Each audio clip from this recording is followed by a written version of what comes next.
Let's get real about overcoming fear, burnout, and anxiety through finding real joy. And I'm joined today by an incredible guest, Amanda Gore.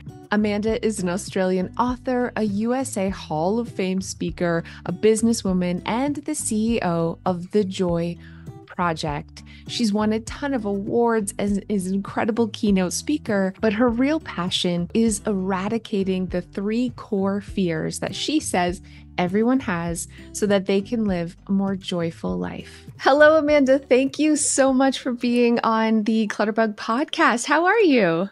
I am very well, and thank you very much, Cass, for having me. I'm thrilled to be here, especially with a Canadian.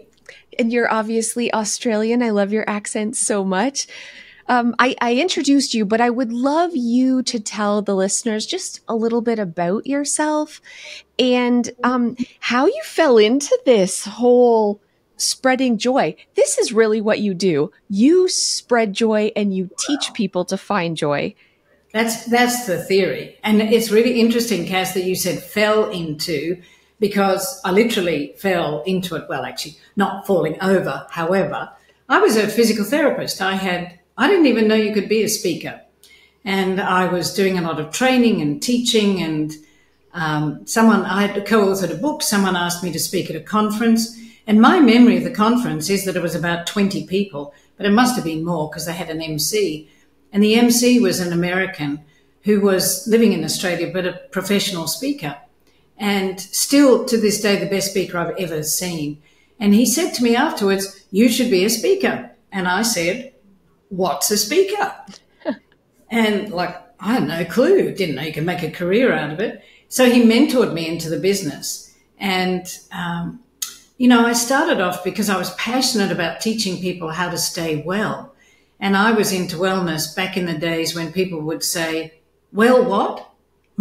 What's that? Sounds like a wank to me." I started off in wellness and stress, because stress was big at the time. And then all the things that cause stress and things you could do to bust it and to avoid burnout. And that kind of morphed into joy. And honestly, I was one of the most joyless people I knew. And as Lao Tzu says, we teach best what we most need to learn. I watched some of your speeches. You are an incredible speaker. You're so engaging.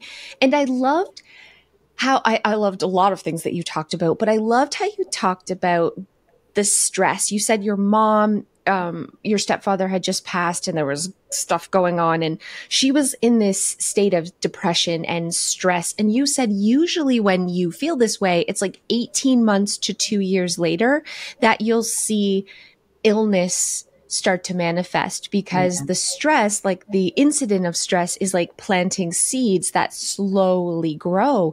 And I thought about this in the people that I love in my life and how true this is when you're going through this very stressful situation in your life or something has happened. It does seem to be a delayed effect before you're seeing physical manifestations of that stress. Yeah. There's a book called The German New Medicine, and I forget the guy's name, Dr. Harmer, I think. And he was the one that actually did some research to prove it. So his story is that he was on a yacht, as you are, in the Mediterranean, and he was standing next to his son, who was shot to death in front of him because there was a Saudi prince on another yacht, and the shot was meant for him, but they, made a mistake. And what he discovered was that at the instant of trauma, there's like a bullseye pattern that appears in the brain. Mm-hmm. And wherever the body corresponding part is to that part of the brain, because every part of the brain corresponds to a part of the body, that's where the illness or the cancer or the something else is likely to occur.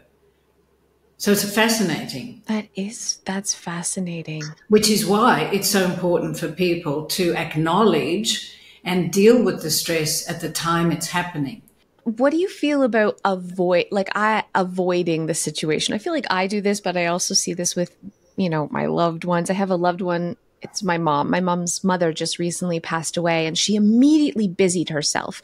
She immediately, instead of mourning and grieving, turned into this huge, big project to kind of distract herself. And I thought, the cards are going to fall, Mom. I think distraction for a short time's a strategy. If we can turn that around to when we're grieving, because really, if you look at grieving, and I want to avoid offending people, but if you really peel away all the layers of grief, what you're grieving for is you and your loss. Mm-hmm. Not grieving for them. We're grieving, and the grief is in part fear. How am I going to live? What am I going to do? I haven't had life without him or her for a long time. I don't know how I'm going to do it. So it's interesting because fear is like an operating program of a computer. It sits in the background and it runs everything. And so that fear kind of sits there all the time running the program. But the problem is we're completely unconscious of it. And so instead of going to the operating system of the heart, which is wisdom and knowing, we do thinking, which is almost always affiliated with fear. When I'm working with clients and helping them declutter their home, my number one goal is to turn off their brain, which I know sounds very silly, but I'm like, I don't want you to think. I don't want you to tell a story. I don't want you to start, oh, do I need this? Or what would I use this for? What could I turn this into? Because it's all of that thought is coming from anxiety about making a mistake or fear of making a mistake, doing it wrong, having regret. But when they can shut their brain off and just trust their first instinct, that is always the right one. And this is where Marie Kondo with like, does this spark joy? That's really what she meant by that. It's called intuitive decluttering, which is letting go based solely on your gut instinct. People don't trust themselves though. And again, that's some fear too of what if I do it wrong? What if I have regret? What if it comes back to haunt me? And fear of failure, really. It takes over people's lives in more than just their home, in every area of their life. And it's paralyzing. Well, let me share with you the 3 core fears. These are embedded, by the way, by the time we're 7. That first one, I'm not worth loving or I'm not good enough. It's a double whammy. And I told myself I was worthless because as a toddler, I don't have the capacity to understand everybody's perspective. You know, if mummy or daddy haven't slept for 3 weeks, because I haven't slept for 3 weeks, and mummy or daddy raises their voice in any way, the toddler can go, oh, they don't love me. The toddler doesn't say, oh, I know they love me. I know they're exhausted because I haven't slept for 3 weeks. Oh, it's all right, mummy. It's all right, daddy. I love you. I know you love me. You know, that doesn't happen. And so depending on how traumatic it is, the kid goes, bam, and it's like, whammo, there we are.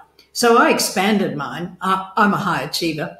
I didn't say I was just not good enough. I told myself I was worthless. So the second core fear is I'm unsafe in some way, which is very common if you've got an alcoholic parent or a mentally unwell parent. And then the third core fear is separation or I don't belong, I don't fit in.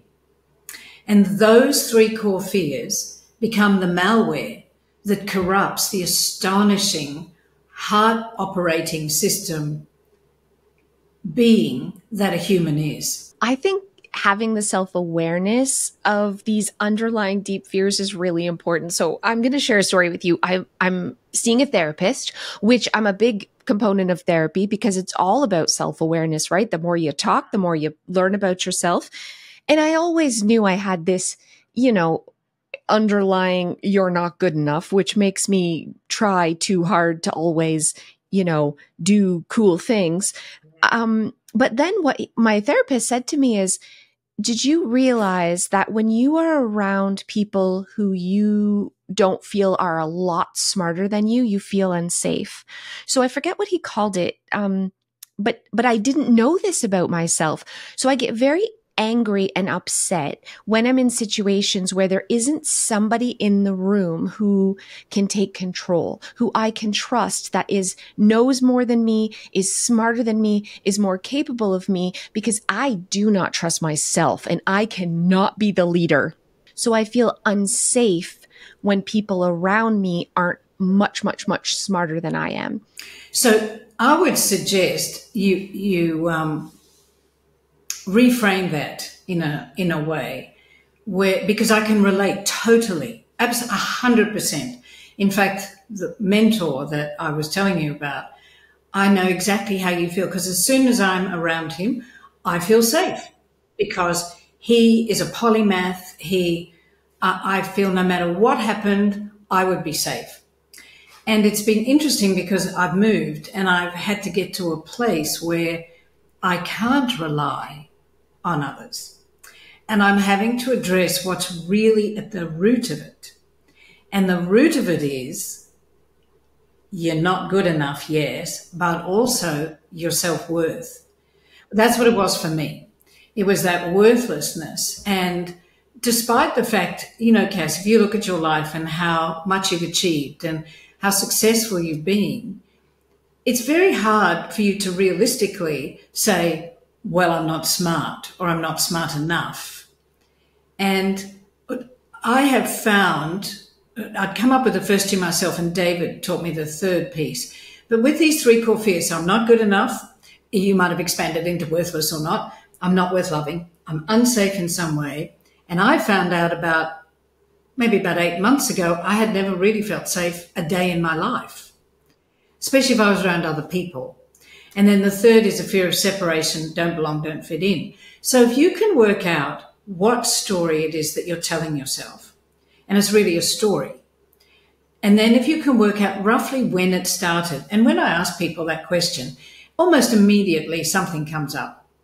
You all know when it started, and you can picture something or you remember something, and it's either one person or a moment or a few experiences, but you know roughly when it started. But if you understand where it's coming from, it's the little toddler.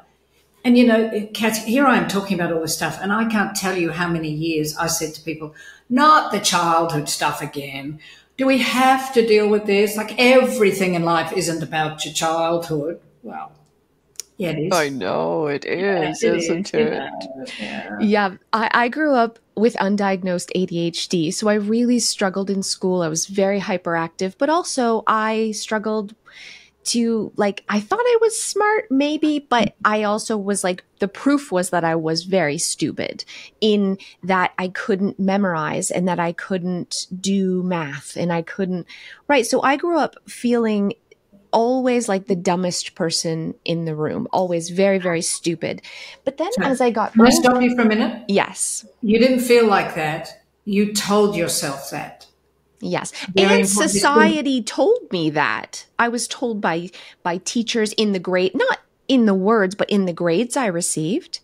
Right? This is the thing. When you're struggling in school, you are told someone's not like, you're stupid, but we're smart enough to know if we got C's and D's, we're being told that we aren't as good as everyone else. And also with undiagnosed ADHD, I made a lot of silly mistakes. I did, I was always, even older, losing my phone, losing my keys, forgetting where things were. So I couldn't trust myself to be capable in any situation because the proof was how incapable I was. So what I was doing was always trying to overcompensate for this and learn to be better, learn to be smarter, learning new things, practicing, finding coping skills so that I was more capable. But my brain didn't catch up to this. My brain is telling me, you are incapable. You cannot trust yourself. You need to be around smart people.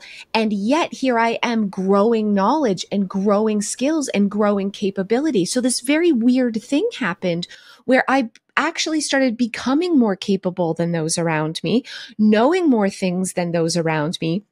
And that was bad. That was bad though, because my baby brain, my little toddler who's scared is like, wait a minute, you cannot be in charge. You cannot know more than other people. So it's very odd when you're trying and working very hard to be skilled, but also being terrified of being skilled. Yes. So this is what I'm working on right now, is finding that balance between trying to be a leader, but also terrified to lead. So if you go back to that And some of the issues I think that we encounter when we're trying to resolve these things is that we get very technical and we get labels like ADHD, and I'm not saying you don't have it and all that sort of, but they're labels. So these labels get put on us when really it's really simple. Imagine me holding me as a little girl, comforting her, and telling her her job now is to play, that I'm a grown-up, that I've got this, that I'm competent, I'm smart, and I'm really on top of things, and she can just rest.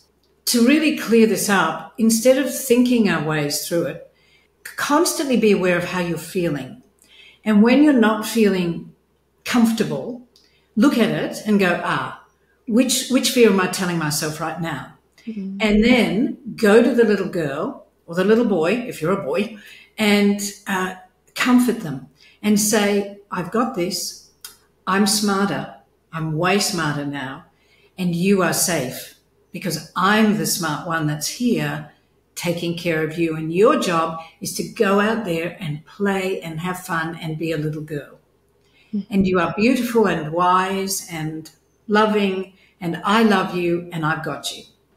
Most people, when we think about joy, it's this, wow, everything's wonderful, yay.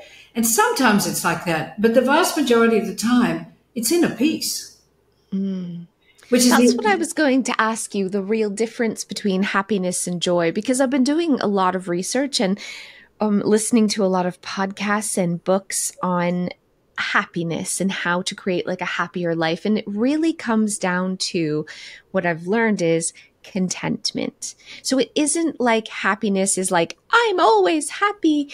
It's contentment in that I feel like I have enough. I feel enough. I feel like my life is enough, and I'm not constantly looking to fill this void to what's next kind of thing. Is joy the same? Because my thought of joy was always like you said, like that zest, that excitement for life. Again, we're coming back to labels, isn't it? The most important thing in life, without exception, most important thing in life is how you feel about yourself.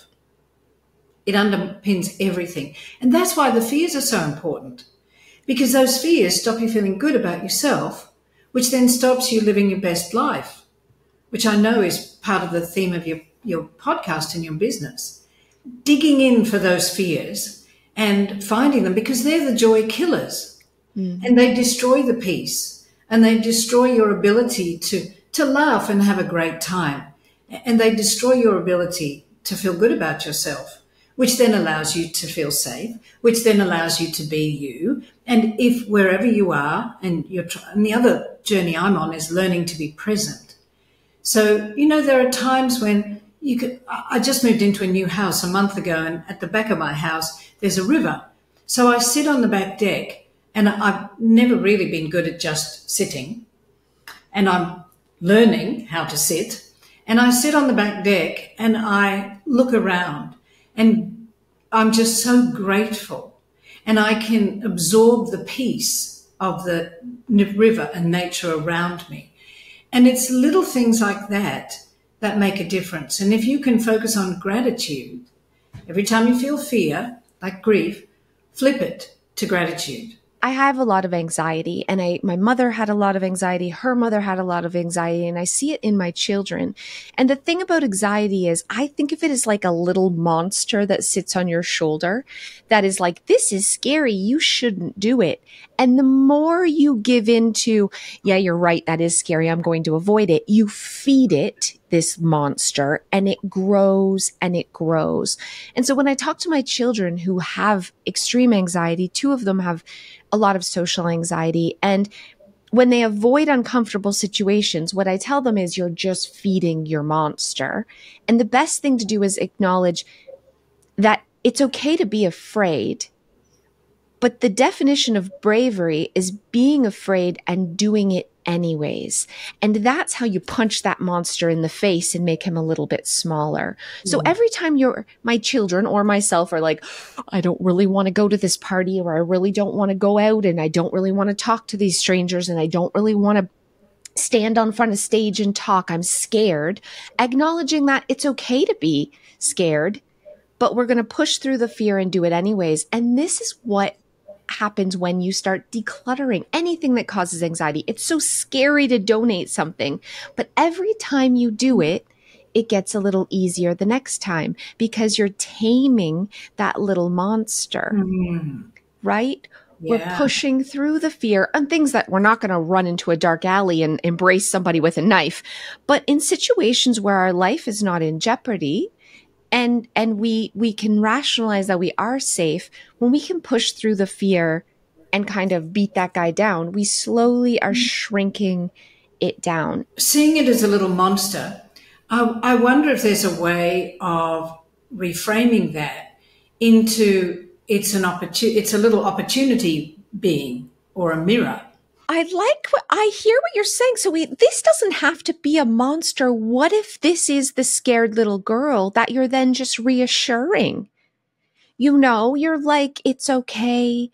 You got this, instead of like, yeah, you're right, you should be terrified. When you talk about anxiety and social anxiety, is there a faux what fear under that? I talk about faux what, which is fear of what others think. Mm-hmm.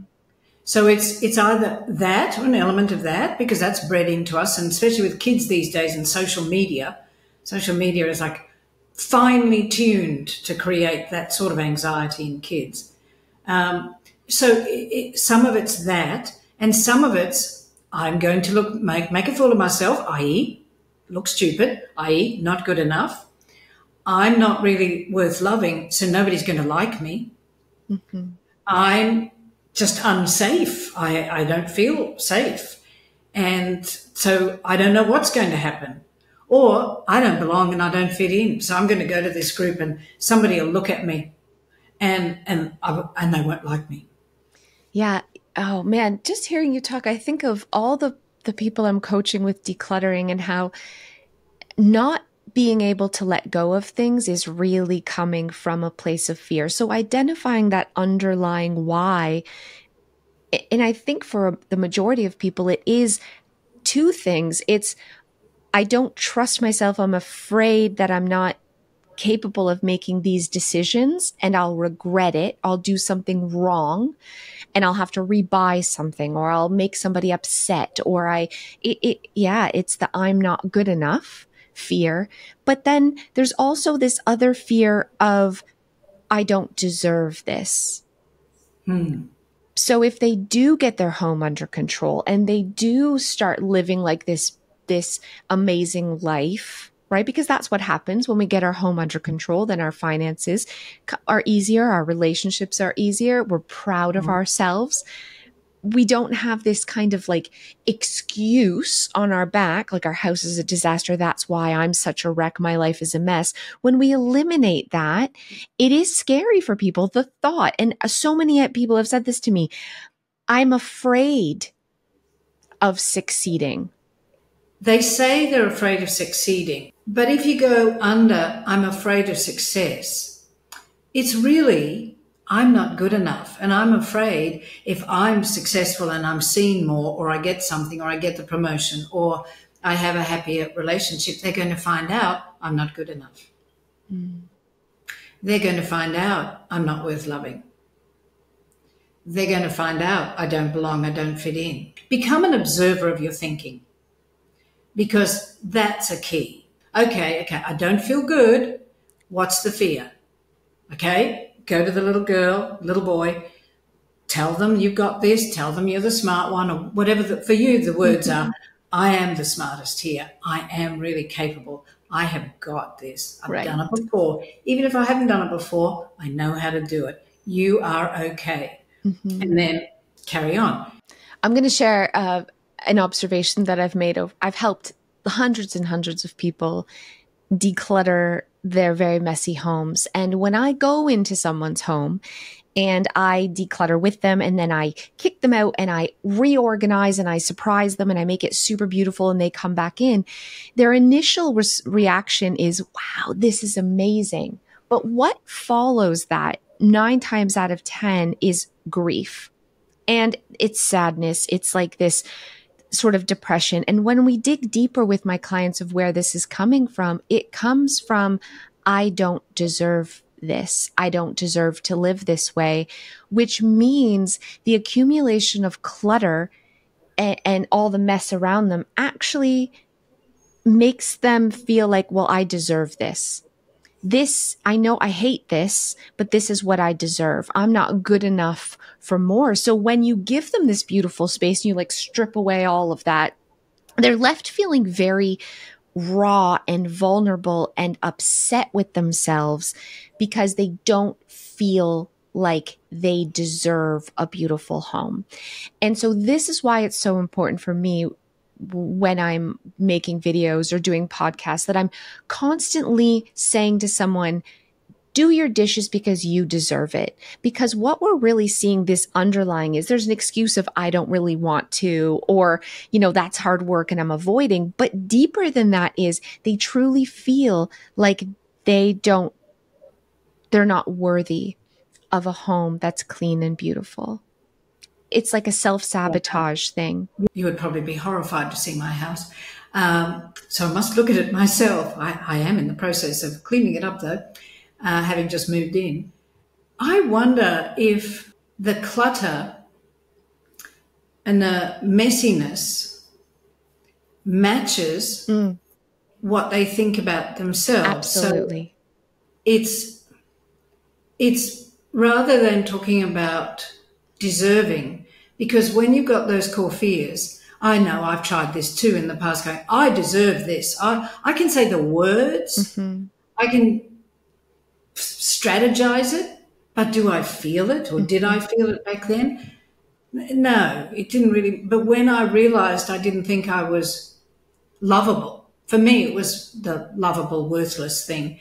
As I've been working on my worth, I know more of what I want, not being influenced by what should be, or having clutter so that I don't have to look at what's really behind it. Because other people perceive me as, oh, well, that's just her. It's just messy, or him. It's like they call it cognitive dissonance. So when you take someone and you clean up their life for them and you give them this beautiful home, it feels very uncomfortable because inside they feel like a chaotic mess. Yeah. And so they can't possibly have things in order on the outside because they are not feeling in order on the inside, and actually having the dirty dishes and the piles of clutter and the mess everywhere makes them feel like, oh, this is me. Like it actually makes them feel safe. But here's what's really fascinating. So going in and doing it for someone almost never lasts. But when I'm coaching someone and they're doing the work themselves, and every week they're chipping away and they're growing confidence in their ability, and they're seeing like, this actually feels good, and I am capable, and I am proud, and look what I am doing. What always happens is it not only does that space that I'm working with them stay like that, but then they continue on with the rest of their home and the rest of their lives because they are changing their inside through the process, not the outside. And now the outside is just a reflection of that change.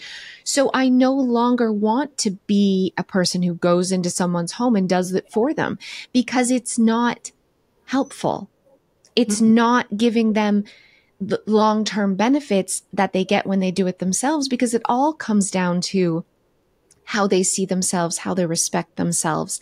And that's act of self-love of, I deserve a beautiful home. That's a reflection of me. I deserve a space that I'm proud of. And I deserve to wake up in the morning, look around and think, this is gorgeous. Yeah. Everyone should have that. And they're denying themselves that because of this inner self-loathing. If you're telling yourself a story that you're not good enough and you're not lovable and you're not worth loving and you're worthless, then you don't allow yourself to have what it is that you want. And I know one of the most difficult challenges is working out what I want. I actually don't know what I want because I've never considered myself and never allowed myself to be. I just was on a treadmill, I guess. Yeah. Does that Yeah, I think a make lot of sense? people are on a treadmill. Listen, we graduate school. I didn't go to school. I'm a high school dropout, but you graduate school, then it's the job, then it's the married, then it's the kids, then it's the house, then it's the vacation, maybe it's a boat and it's a trailer. And we're always looking to like, what's next? What's next? What's next? What's next? And then we get this sort of like existential crisis, right? Yeah. So working on contentment, working on finding happiness in the everyday little things, being just proud of yourself for who you are today. I'm good enough today is hard. One of the big differences between happiness and joy is that happiness is often when I have X, I'll be happy. When I achieve, I'll be happy. And it's a goal. We can have joy in a minute. If you're feeling crappy, choose to remember things in your life where you were joyful. And the sad part is, even though I wrote the book on joy, but I'm pretty sure that's why I wrote the book on joy and why I could be some kind of knowledgeable person around joy and fears, is because I had so little joy and so many fears. It's even sitting out the back and looking at my river and watching the ducks waddle by.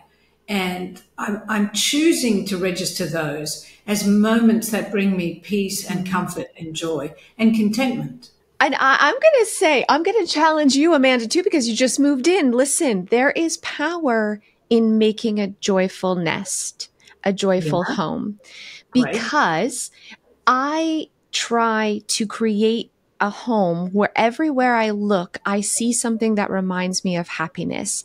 I Ah, try to eliminate the clutter because that reminds me of I am not worthy and I have so much work to do and I should probably tackle this. And instead, I worked hard to cultivate a home that I look at pictures. Oh, remember when we went to Paris? Look at where we went there. I just got this little ceramic fire truck that I set on a shelf.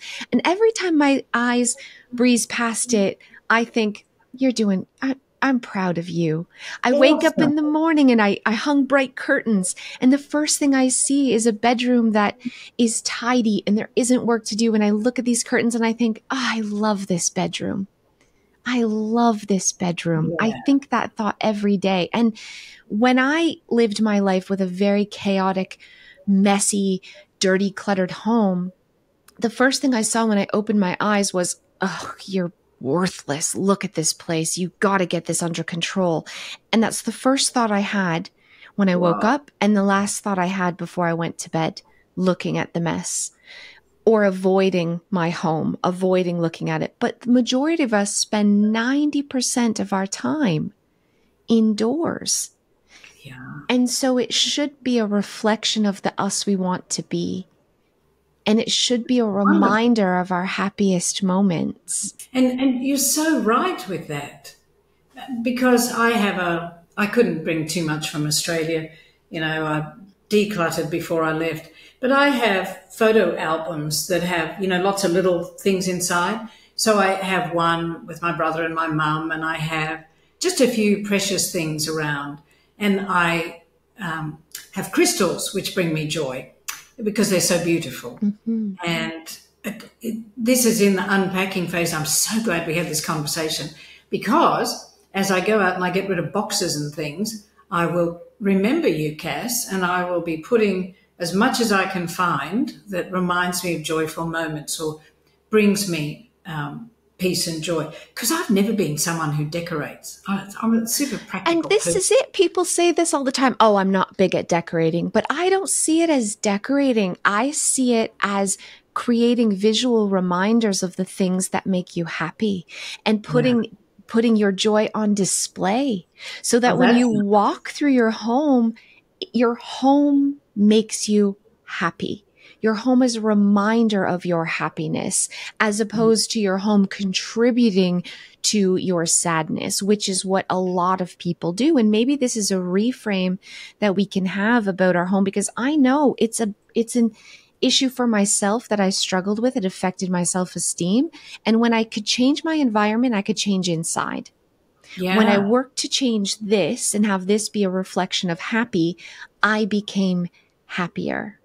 Well, go to a quantum physics level, Cass, for a minute, because to reinforce what you're saying, I've studied quantum physics since I was 17, so it's like billions of years. And when you change the field around you, so every photo you had, everything that's brought you joy at the time you bought it or had the experience, they carry the field of that. They carry the frequency of joy.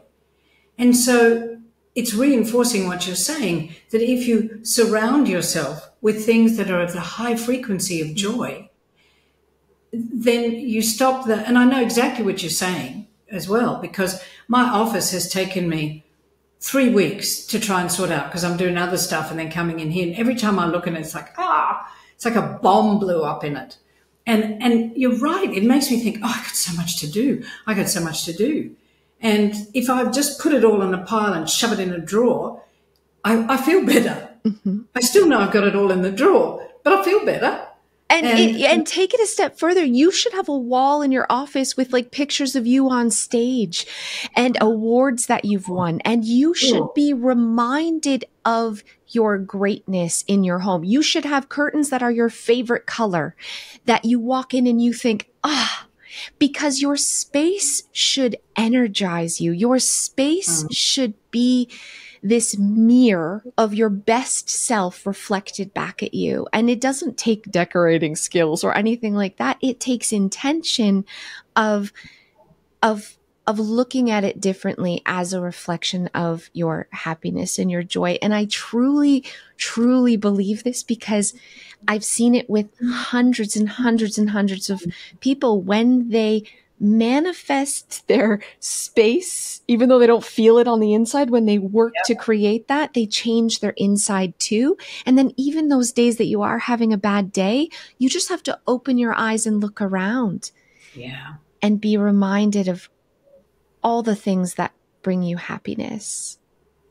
Well, you really inspired me. You're the only person, because I have a very good friend in Australia who's an interior designer, and she used to just shake her head at my place, because I'll be like, look, I don't care, not much stuff and practical. And I got my mother's furniture that didn't match the house, but here's my mum's furniture. Why would I pay a lot of money to go get more furniture? And so I had lots of excuses for this sort of stuff. And I would look at her place, which looked gorgeous, but I felt like I at times was living in a Belle magazine, and because that's not you. None of that brings you joy. So of course you're not going to feel joyful feelings from that. But it looked gorgeous. But I love what you're saying, and you've actually changed what I'm going to do, Cass. Thank you very much. Because I'm never going to be someone who puts awards and things up on a wall. However, I will put different curtains up, and because I bought this place furnished, and I'll make more of an effort and have an intention to create a place that I walk in and I love. I do it at a frequency level. So I have devices that put in, the right frequency. So it has a wonderful feel, but it doesn't look beautiful. Well, so you've inspired me, Cass. I'm so glad, and I hope I inspired you listening at home, because it does have a powerful effect when you are just walking through a space and your eyes are subconsciously glancing at things. If those are things that trigger happy memories, happy thoughts, warm feelings, you will be happier. And so eliminate all those distractions that I call them toxic things that are like, you should do this, you should do this, you should be sorting, you should be organizing, we eliminate those and we just fill our home with joy. I think that's wonderful. Thank you. And thank you for being on this podcast today and inspiring all of our listeners to confront their fear and nurture their little inner self, because that is a key part that I think we didn't realize we need to do. And can I just say, instead of confront your fear, become aware of your fear. Listen, observe the stories you're telling yourself. And when you catch yourself telling yourself a story that's not true, Because there'll be a lot of people, Cass, who are saying, but it is true. I'm not good enough. Why would anybody love me? Well, that's because we haven't gone back and actually had like a conversation with the little girl, or hugged her, or the little boy, hugged them, or explained to them and said, you rest, I've got this, I'm the grown up now. And I used the language with you, Cass, I'm smart now. I'm very, very smart. I'm very, very capable. I'm very, very courageous. And I've got us. And I know what to do if there's an emergency. You can just rest and play wherever you want to hug her, wherever you see her. It's acknowledging and observing the fears. Mm.